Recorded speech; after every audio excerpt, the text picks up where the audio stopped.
Be ready, start.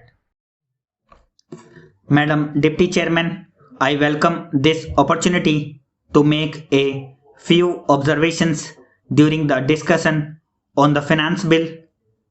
At this stage, therefore, it is better to use this opportunity to make a survey of the economic situation and find out what the present condition of the people is, whether they are satisfied, and if they are not satisfied, what the reasons are. I feel this responsibility is greater today when the American aid is likely to be reduced, and therefore we have got to stand more on our own legs. When the plan was set forth, there were three sources from which we hoped to get finance for the plan, namely our own resources from the revenues, loans within the country through savings, and thirdly, foreign help. The latter we need not discuss here. If we study the accomplishments of the plan and the resources that it has been possible to raise, we cannot deny that our expectations have not been fulfilled, and we have therefore to find out the reasons which have led to that situation.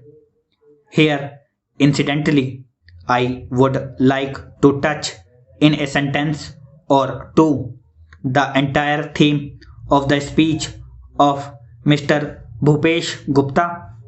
It is very easy to say this should be done or this could have been done from the opposition point of view, but I would like to ask him a question and he can reply to it later in some other speech whether in Russia it would be possible for anybody not in the debate in the parliament but even outside to utter a single sentence against the government policy. In our democratic setup, we have allowed the people to criticize government policies. Even as Congress people, we are free to criticize the policies of the government. But the point is whether the doubts raised in the minds of the public by the people in the opposition who show their loyalty to a different setup would be conducive to create the enthusiasm that is necessary and the inspiration that is necessary to give their very best to fulfill the targets of the plan. This planned economy is really not a thing that will go successfully hand in hand with a democratic setup unless some other things are there, and they are the inculcation of a national spirit, giving of proper national education to develop a national outlook. Unless these things are done as they are in other countries like England, unless that type of spirit is created in the country by all the people of all types of views, not being allowed to create differences and doubts in the minds of the people, we cannot, in a democratic setup, have the success which we want, and we cannot fulfill our promises to the people.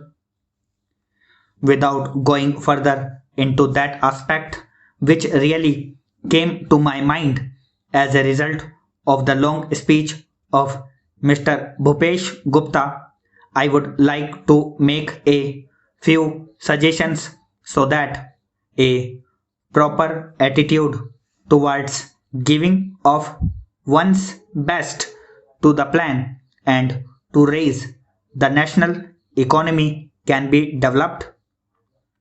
I would like to make 3 or 4 points. Firstly, we have to see that we take steps to check corruption at any level, whether it is among the people in the public sector or among the officials. Then we have also to see that we give a proper type of education, arouse a proper spirit of service. We must also check the trends for inflation and also lay stress on austerity so that the people will feel that there is something at stake. I would not like to take much time of the house.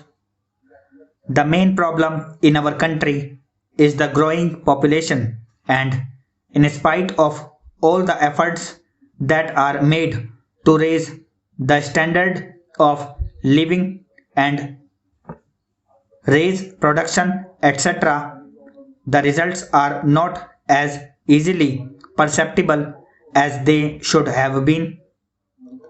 That is a separate problem by itself, but in spite of that, it is possible for the government to show better results if the government were to undertake immediately and see that some of the promises that are made, the acts that are passed, and the plans that are drawn up are properly implemented. I have been seeing this lacuna in the present position. Now the government have started a new ministry called the Coordination Ministry. It was very necessary because the plans of the different ministries sometimes were likely to go contrary to each other's aims. I do not want to go into details. For instance, take the question of the promotion of export. A commodity may be exported, but the price of that commodity in the country to the consumer may go on rising. Who is to see to that? Take tea, for example. It had to be exported, and nobody was there to see whether there was enough tea for consumption in the country and what was the price at which it was available to the consumer in the past. Stop.